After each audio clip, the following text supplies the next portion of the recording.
tous, je suis ravie de vous retrouver aujourd'hui pour une nouvelle vidéo qui, je l'espère, va vous amener certains questionnements par rapport à votre histoire, le roman que vous êtes en train d'écrire ou que vous avez envie d'écrire. En quoi est-ce que le roman que vous avez en tête va pouvoir changer le monde, changer les gens, changer certaines choses. Un roman, à quoi ça sert ? Évidemment, je pense que le but premier, c'est de nous divertir. Voilà, on lit parce qu'on a envie de se divertir, on a envie de s'aérer l'esprit, de penser à autre chose, voilà. C'est le premier objectif, je pense, d'un roman. Mais c'est pas le seul et c'est peut-être pas non plus le plus important. Vous avez aussi l'objectif, un livre sert aussi à faire évoluer le lecteur, le faire grandir, faire évoluer donc les mentalités.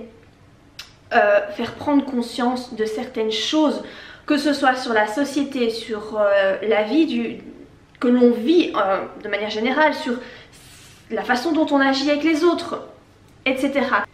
Par exemple, le roman que je suis en train d'écrire qui traite des pervers narcissiques, je l'ai écrit, j'ai entamé l'écriture avec un objectif bien précis. Objectif que je n'avais pas pour mes autres romans, donc c'est mon 7e roman.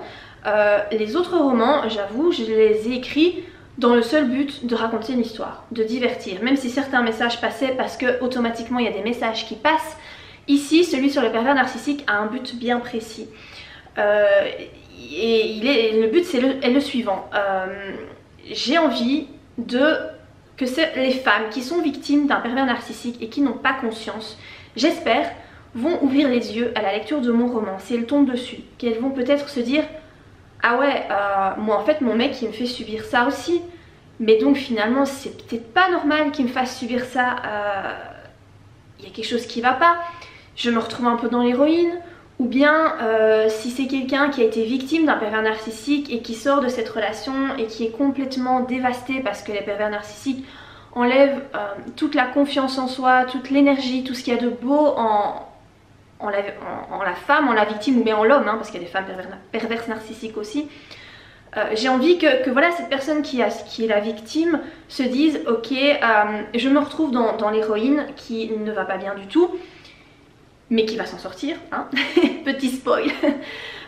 Et donc que la lectrice ou le lecteur se dise: ok, elle s'en sort, donc je vais m'en sortir aussi, voilà ce qu'elle entreprend pour s'en sortir. Je vais faire pareil et ça va aller, je vais réussir à me sortir de ça, à récupérer ma confiance, la confiance en moi. Donc voilà, moi c'est le but de mon roman, j'ai vraiment cet objectif là principal. Je peux vous citer aussi le roman 1984 de George Orwell qui est hyper connu, que j'ai lu au cours de l'année 2019. Qui est un roman dystopique mais qui a été écrit dans les années 50, mais qui étrangement se réfère beaucoup à la société actuelle en fait. C'est un peu comme si l'auteur avait été visionnaire et savait par avance comment la société allait tourner. Et du coup en fait ce livre pose beaucoup de questionnements par rapport à la liberté, par rapport au numérique, le fait qu'on est surveillé avec ordinateur, GSM, etc. Enfin portable, GSM c'est en belge. Ça soulève pas mal de questions sur la société et du coup moi c'est un roman qui m'a profondément ébranlée du coup à cause de ça. Gardez bien aussi à l'esprit que votre héros dans votre roman peut servir de mentor au lecteur.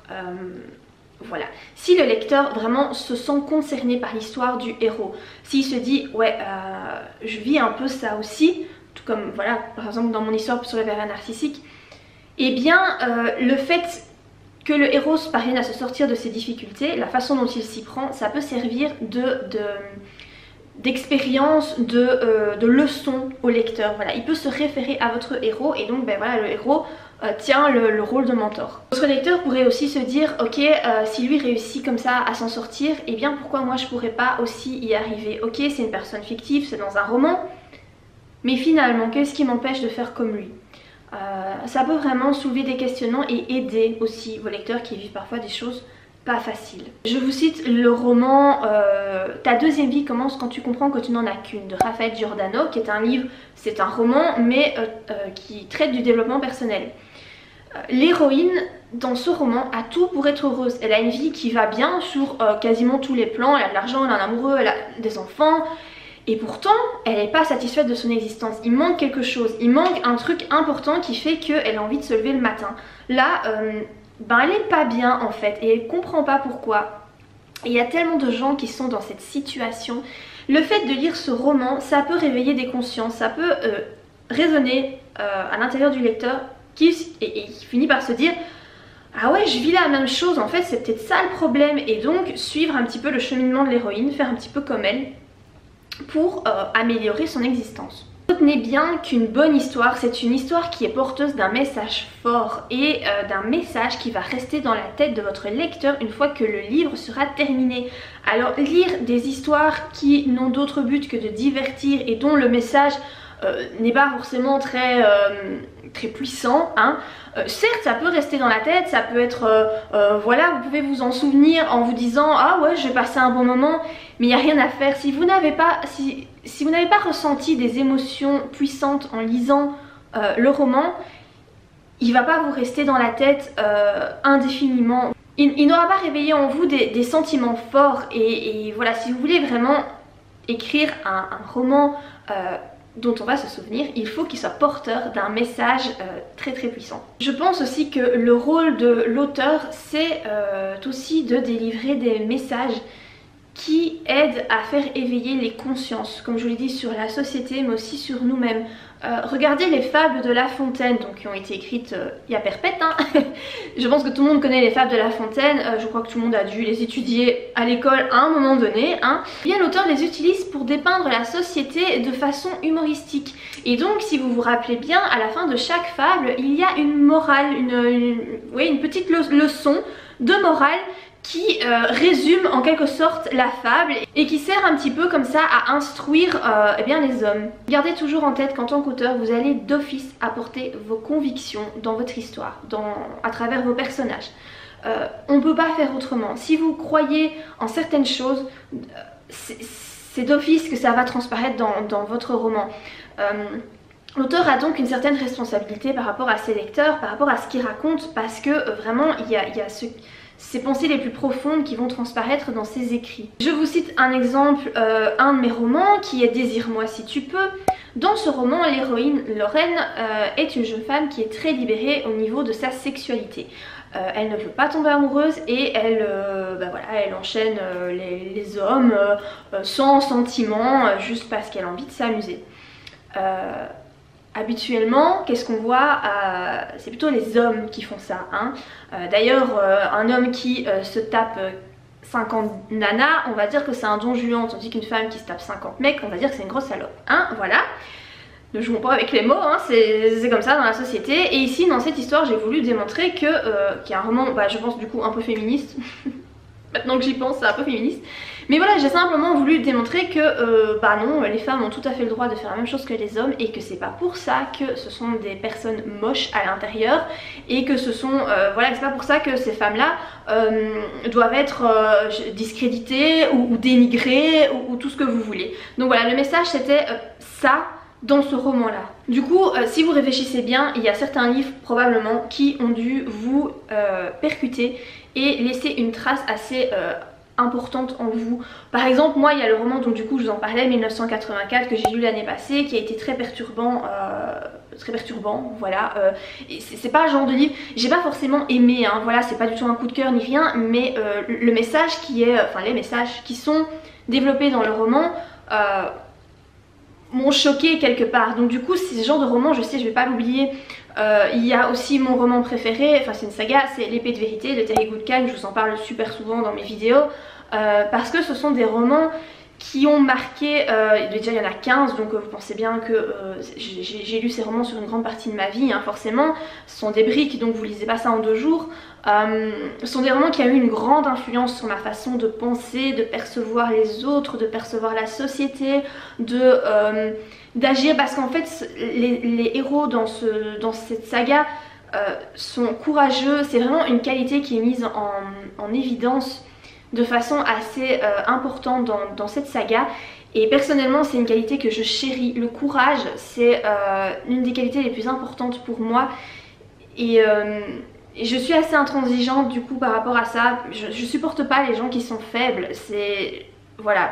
je supporte pas ça. Pour moi le courage c'est vraiment une qualité qu'il faut chérir.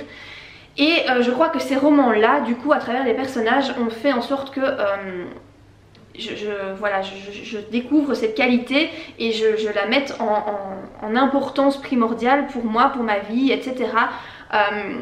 D'ailleurs ces livres ont une influence tellement importante sur moi que l'un de mes enfants porte le prénom d'un des personnages de la saga. Je ne vous dirai pas lequel, je vous laisse deviner, mais voilà, c'est pour vous dire qu'il y a eu vraiment une énorme influence sur moi. Et je peux aussi vous citer comme roman Les Dames du Lac de Marion Zimmer Bradley. Alors l'autrice, les mœurs de l'autrice sont très discutables, donc on va pas parler de ça ici, j'en ai déjà parlé dans une vidéo blabla.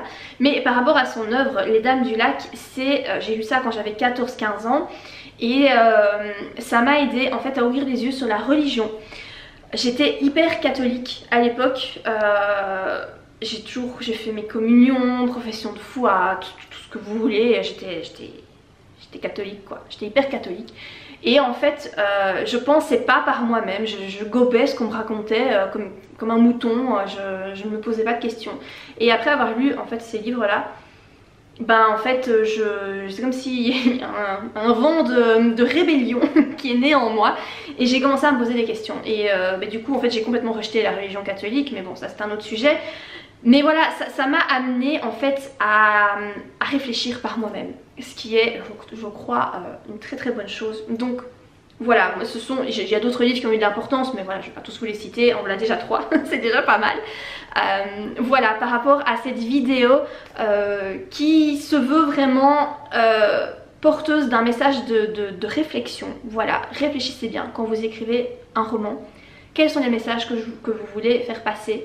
Ils auront de l'importance et surtout ils peuvent aider les gens. Dites-vous que certains lecteurs peuvent retrouver de l'espoir ou être mieux après avoir lu votre roman, et je pense que ça, enfin moi je serais trop contente. Je sais que ça me ferait tellement plaisir que quelqu'un vienne me voir et me dise après avoir lu mon roman sur les pervers narcissiques, me disent voilà j'ai lu ton roman et j'ai pris conscience de certaines choses et du coup je vais mieux, et voilà, ce serait une super récompense. Donc voilà, par rapport à cette vidéo, n'hésitez pas à me dire en commentaire quels sont vos livres à vous qui ont eu comme ça des messages très percutants sur votre vie, sur vous, sur vos réflexions. J'espère que la vidéo vous a plu, si c'est le cas n'oubliez pas de la liker et moi je vous dis à très bientôt pour de prochaines vidéos. Bye!